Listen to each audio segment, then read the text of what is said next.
e efeito estufa.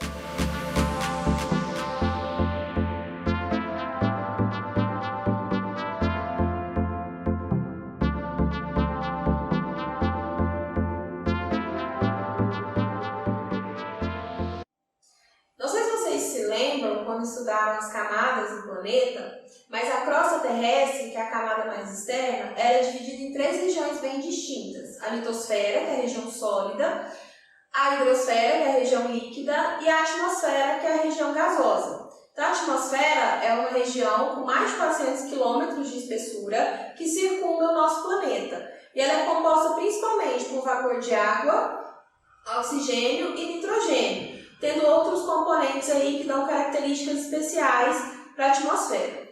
Na atmosfera, mais exatamente na estratosfera, está localizada a camada de ozônio, que eu tenho certeza que vocês já ouviram falar nesse termo. Então, a camada de ozônio é uma grande concentração de uma forma de oxigênio, que é o ozônio, que tem forma molecular de O3.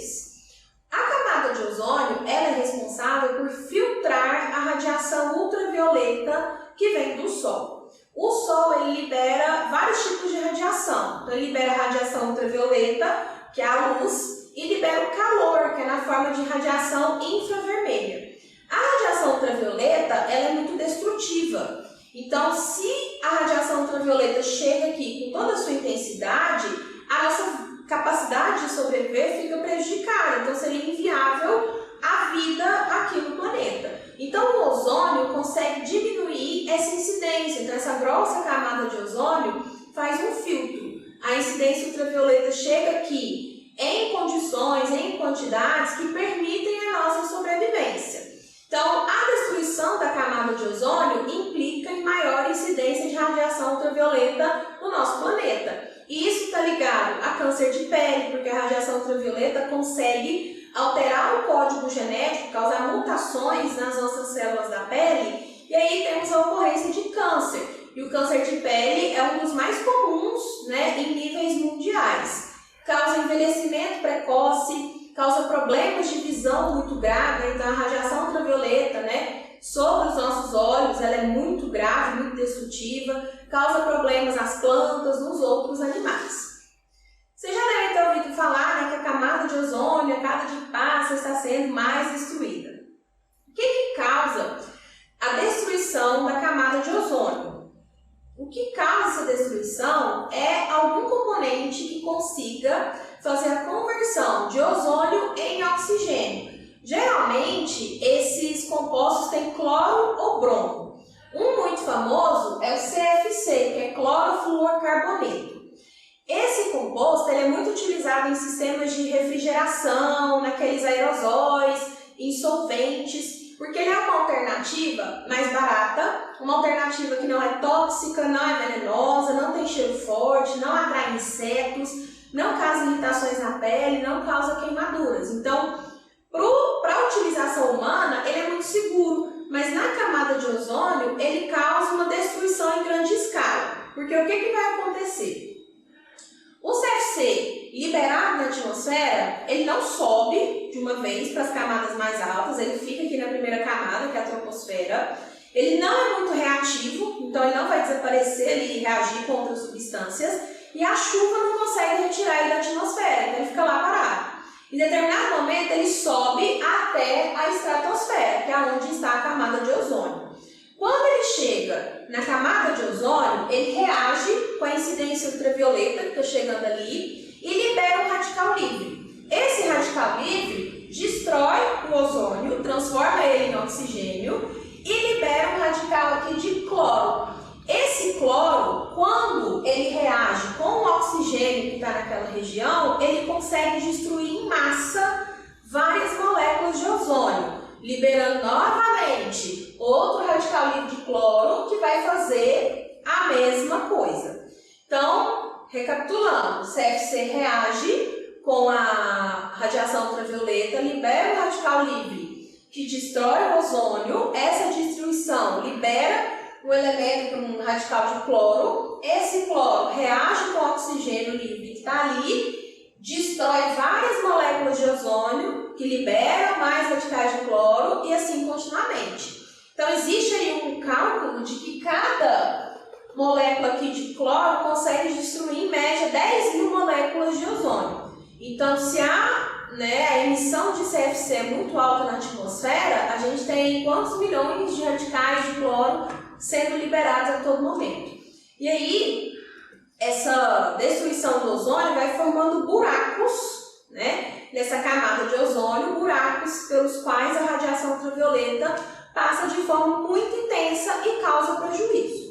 Só que a destruição da camada de ozônio ela também pode acontecer por motivos naturais. Não sei se vocês viram uma notícia que saiu essa semana aí, que o maior buraco da camada de ozônio fechou nessa semana. Só que essa notícia ela é meio apelativa, porque esse buraco ele não foi formado por atividade humana. Ele é um buraco em um dos polos do planeta, que ele foi formado por questões climáticas. Então abriu esse buraco por questões climáticas naturais, e aí naturalmente esse buraco fechou. Então ele não foi causado por atividade humana, e ele também não fechou por atividade humana, por diminuição de poluição, não tem nada a ver.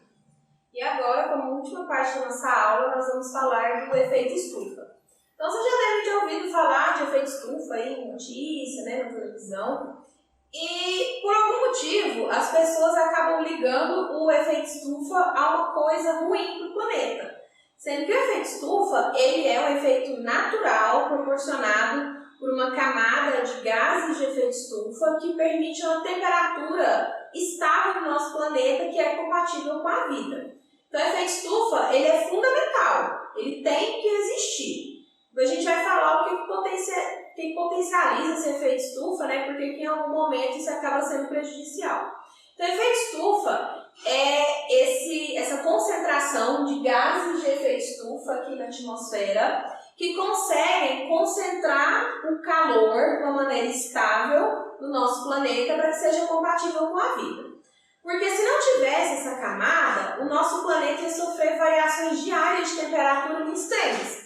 Então, durante o dia, a parte do planeta que está recebendo ali incidência solar ia ser muito quente, porque a radiação ultravioleta, a parte de calor da radiação infravermelha, elas chegariam aqui com toda a sua potência, teríamos temperaturas muito altas, mas quando terminasse esse movimento de rotação, que essa parte não ficasse mais exposta aos raios solares, aí não teria nenhuma fonte de aquecimento, nenhuma fonte de calor, então a temperatura ela seria muito baixa. Então, a forma de vida que a gente conhece não suporta essa variação diária de temperatura de forma tão extrema.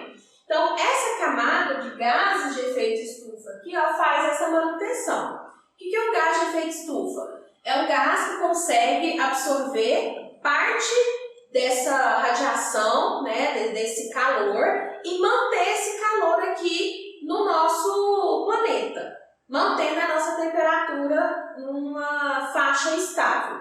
Quais são os gases de efeito estufa mais comuns? Temos o vapor de água, que é muito abundante na atmosfera, monóxido e dióxido de carbono, que são resultados da queima de combustíveis fósseis, derivados do petróleo, carvão mineral.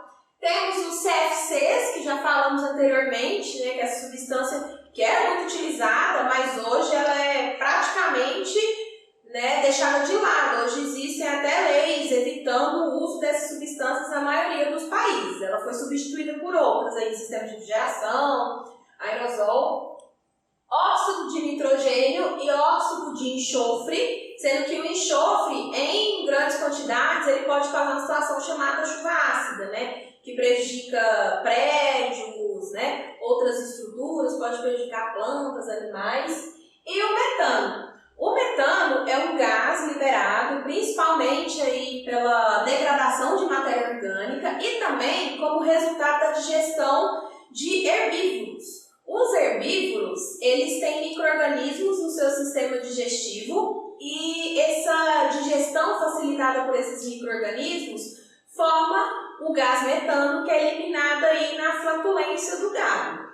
Levando em consideração que a pecuária é uma atividade altamente lucrativa, e muito representativa no nosso país, principalmente, a emissão de metano ela é altíssima, devido à atividade digestiva desses herbívoros.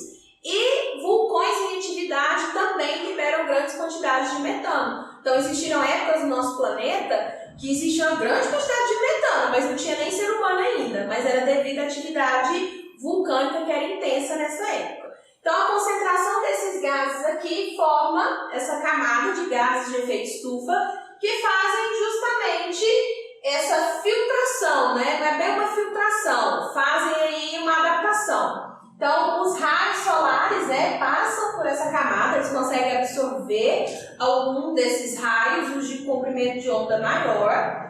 Então, esses raios penetram aqui na atmosfera, chegam no nosso planeta, e aí quando eles são refletidos pela superfície terrestre, parte dele vai ser capturada por esses gases de efeito estufa e vão ser mantidos aqui. Então, é por isso que quando é à noite, a gente tem ainda uma temperatura que mantém a vida, porque esse calor está retido aqui, porque a camada de gases de efeito estufa não deixou ele retornar para a atmosfera, para o espaço interplanetário.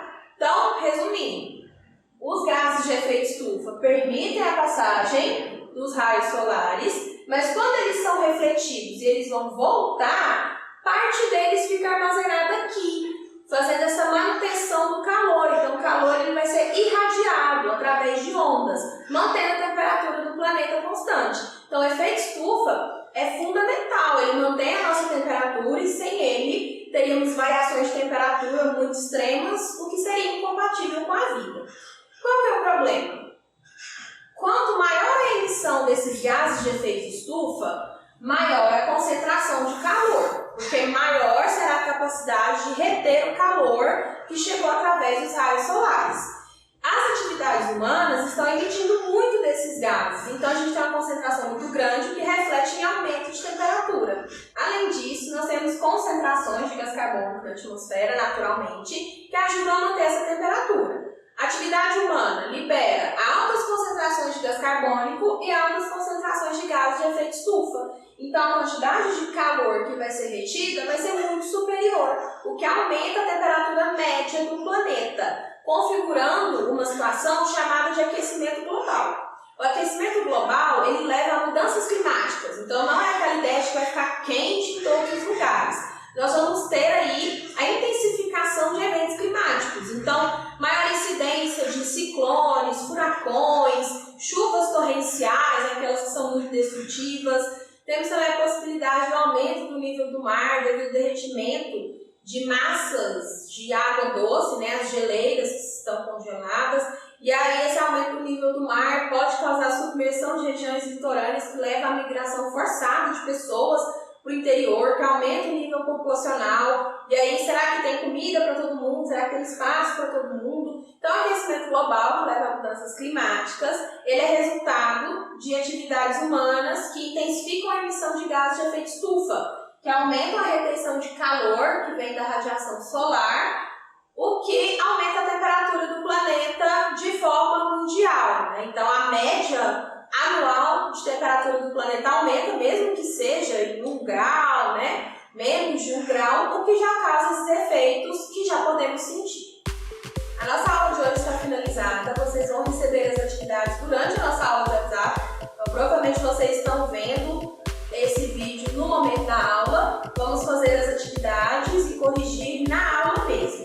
Eu vou fornecer para vocês também a apostila que foi falada aqui, vocês também podem ter acesso a ela pelo link que está aqui na descrição do vídeo. Por hoje é só, tchau!